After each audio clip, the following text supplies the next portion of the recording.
If you play the way you've always played, we know what the outcome will be. To change the outcome, I want you to change the way you play the game. Dick Fosbury, 1968, he goes over the high bar backward.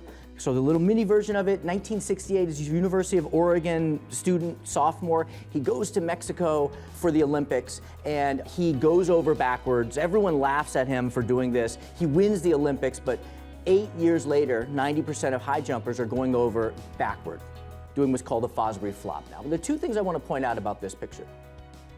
The first is there's no new technology that suddenly made it possible to go over backward in 1968.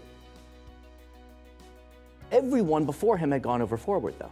So what is it that was missing? I propose what was missing is not what technology makes possible, but the concepts around that technology.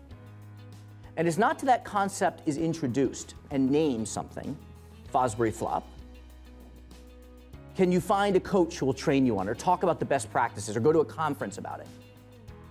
Right? You can think about Salesforce introduced what became known as cloud in 1995, but it didn't really get into our minds and start changing behavior until it was named something that was sticky. And the second thing I want to point out is what makes these concepts disruptive is that they prevent others from adapting to the concept. And that's because they're inconsistent with prevailing logic and belief, prevailing dogma. You think about it, before 1968, every gold medal winner had gone over forward. Every trainer of every Olympic athlete had trained them to go over forward. Massive agreement that the way you go over is forward. And he literally turned his back on it. So this is what we're looking for, is to do something that's inconsistent with what people expect.